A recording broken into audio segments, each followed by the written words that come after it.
Now, it's almost exactly 3 years since the Sewol disaster of South Korea. More than 300 people died when the ferry sank.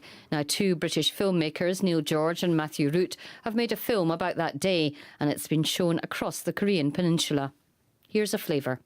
With another surge in another sea, a search for survivors, and an excruciating wait for the families of hundreds of people still missing after the South Korean ferry disaster. These families of the missing know where their loved ones are. They don't know if they are alive, and so far rescuers have not been able to reach them. So what did the filmmakers find, and how has the film been received in Korea? I'm joined by one of the film's directors, Neil George. Good morning to you. Thank you for joining us.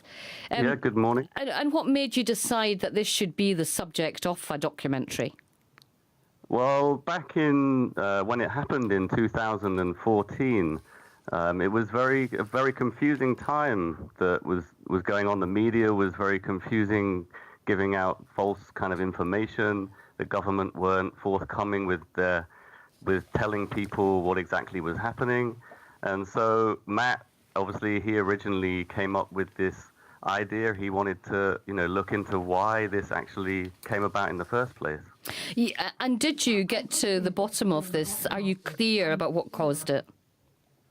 I mean, there's still a lot of investigations to happen with the actual what really happened with the sinking, but people have gone to prison. The captain, obviously, he went to prison, and some of the crew members are in prison as well. But the families, when we talk to them, they're still actually not that happy about everything that's come out, and they're still really hunting and still struggling to find the truth behind why it actually happened. And many of the people who died were high school students, weren't they? And it must have been quite, well, it's obviously hugely distressing for the families. And how was it for you interviewing those families? Yeah, it was, we spent many hours filming the interviews with some of the fathers and the brothers. And it was an incredibly emotional moment going through and them talking about just the day in question when they found out about the news, and even they were very confused at those moments. So I can't imagine what they would have been going through, but we sat with them for 3-4 hours interviewing, and it was an incredibly emotional time, people in the room crying whilst listening to what they were saying. And you're in Korea now. What's been the reaction to the film?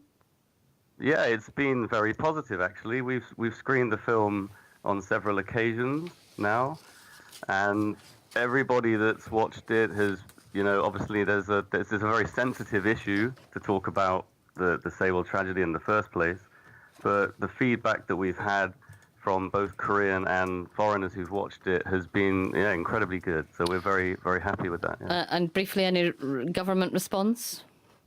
As of yet, no government response, no. I mean, they're a little busy maybe at the moment because the elections that are happening and obviously the Park Geun-hye and Chae Sun-sil scandal. So maybe they're just trying to keep their heads, above water a little bit. Well, thank you for joining us this morning. That's Neil George. The time is 8:45.